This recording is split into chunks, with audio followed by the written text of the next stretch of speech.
in eastern Kentucky, certainly the deadliest and the most devastating of my lifetime. Still in the emergency response mode, still doing search and rescue. And as we'll talk here in a minute, weather today may complicate that. First, I wanted to recap yesterday where I was on the ground in person in 3 of the hardest hit communities. Important to see it firsthand, to hear about the specific needs, and to react in real time. In fact, we were able to connect one healthcare organization that showed up at one of our facilities with needs with another that is going to help them meet those needs. So we started out at the Perry County Emergency Operations Center in their courthouse, an opportunity to meet with their emergency director, Director Stacy, as well as the county judge, the mayor, and a number of the other local officials that are responding. This is right outside of their courthouse. That's the mayor of Hazard. On the far left, a lot of people that are working day and night and greatly appreciate their leadership. Then we were able to go over to an emergency shelter at West Perry Elementary in Hazard. You want something in the midst of the darkness that is an incredible ray of light. Virtually every person, I think, in this county who didn't have their house wiped out, and some who did, were here helping. An amazing, enormous operation. There had to be 100+ volunteers filling people's cars up as they came through, giving them hot food to eat.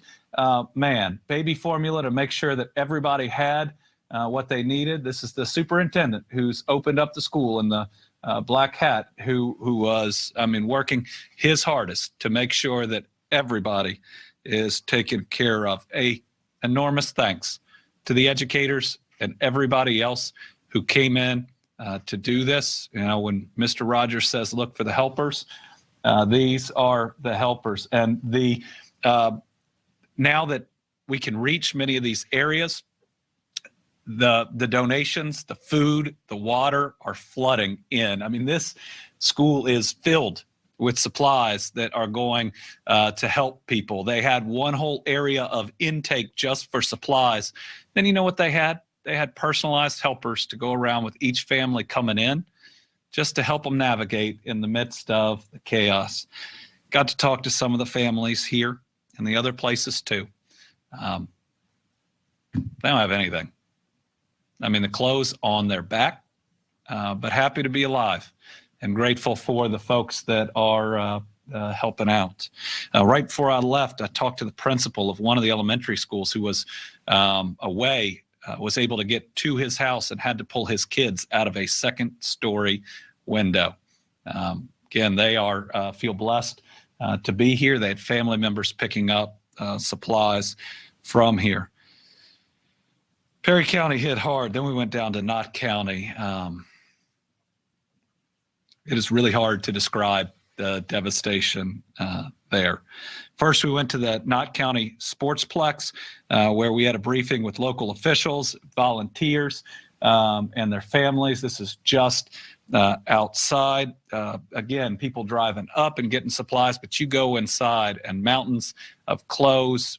And I got to tell you, it's tough to watch people sorting through clothes, trying to find the size that fits their family members when they have absolutely nothing. But just looking at folks taking down people's information, now they've heard that FEMA's going to offer individual assistance to make sure that nobody gets left behind.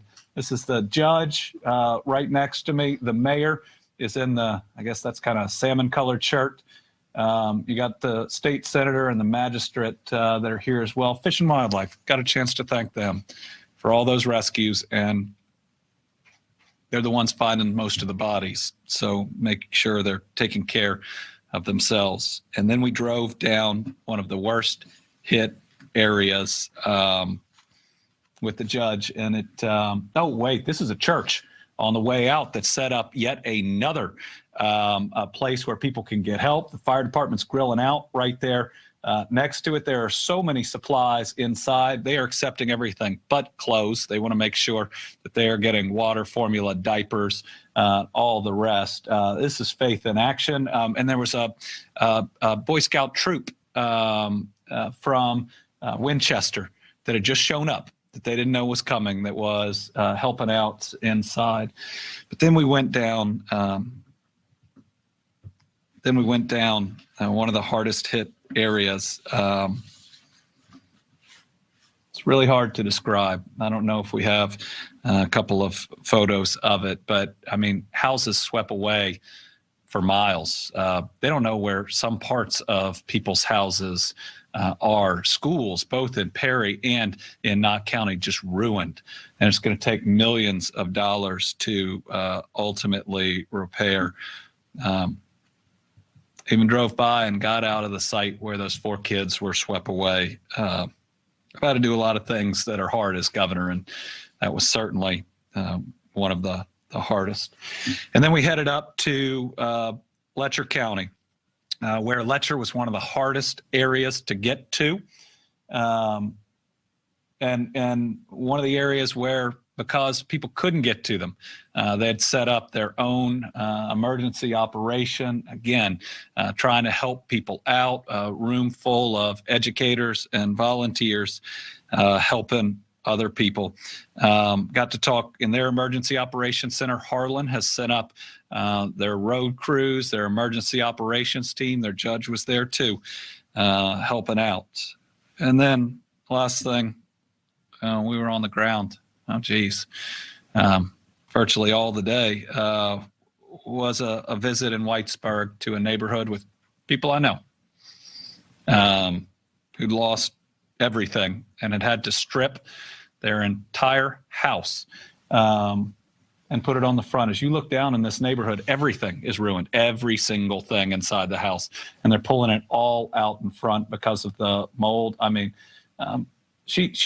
this woman standing next to me was in somebody else's house helping when we showed up. And she walked me down to hers, and there's nothing left.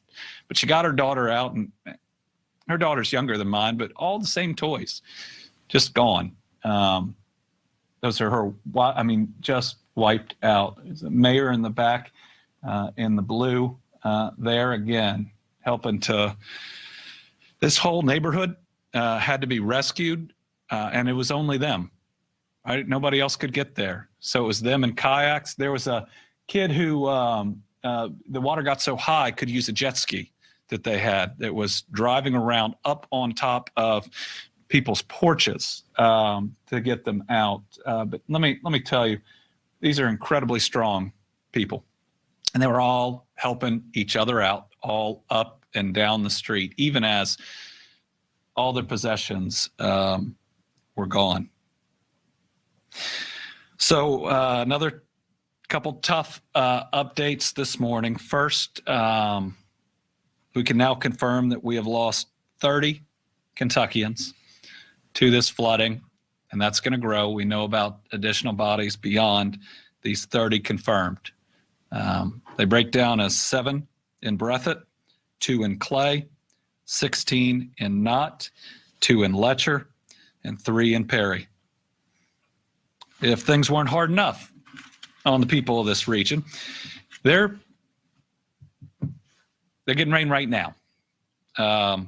Right now, though it's ending real soon, Floyd, Magoffin, Knott, and Pike have been under a flash flood warning that is ending soon. But there is severe storm potential today in all of the impacted areas. That is just not right. Most risk is on the northernmost part of the impacted area, but it is very unstable weather, and it could be even up to an inch. Just as concerning, high wind. You think about how saturated the ground has been. It could knock over poles. It could knock over trees. So people need to be careful. And it's even going to get tougher when the rain stops. It's going to get really hot, and we need to make sure people are ultimately stable by that point in time. All right, as of Just a few minutes ago, 12,492 people without power. This has been a Herculean effort by those working to restore power. Remember that at one point at the EOC was above 24,000. I actually think we got close to 30,000. The counties with over 1,000 people without power or more: Perry, Letcher, Pike, Breathitt, and Knott. And I know they are working really, really fast. Yesterday, there was a report out in a roll-up of missing persons. That is not an accurate number. If need be, I'll go into the reasons, but that was one KSP post, and that was based on calls in. There are hundreds of unaccounted for people minimum, and we just don't have a firm grasp on that. I wish we did. There are a lot of reasons why it's nearly impossible, but I want to make sure that we're not given either false hope or faulty information. We have a total of 150 displaced folks housed at our state parks at the moment, and there are at least that amount in Red Cross shelters. Jenny Wiley Resort Park has a total of 141 people occupying rooms, cottages, and the campground. Rooms are fully booked, but the campground space is available. 4 people are staying in one camper at the Paintsville State Park campground. Pine Mountain still has at least 5 rooms. We are working so hard to get Buckhorn State Park open. That is in Perry County. That's in one of the hardest hit areas. We do have power. We're working on water right now, and I've told them it's got to happen today. We are listening to the governor of Kentucky, Andy Beshear. He's giving a lot of details, but you hear Perry County mentioned several times there in that news conference with an update to the kind of conditions that they're seeing on the ground and the devastation there from the flooding. More rain, severe storms are expected today. Thank you for watching. Go to newsnationnow.com to find NewsNation on your television provider. And don't forget to click the red subscribe button below to get more of NewsNation's fact-driven, unbiased coverage.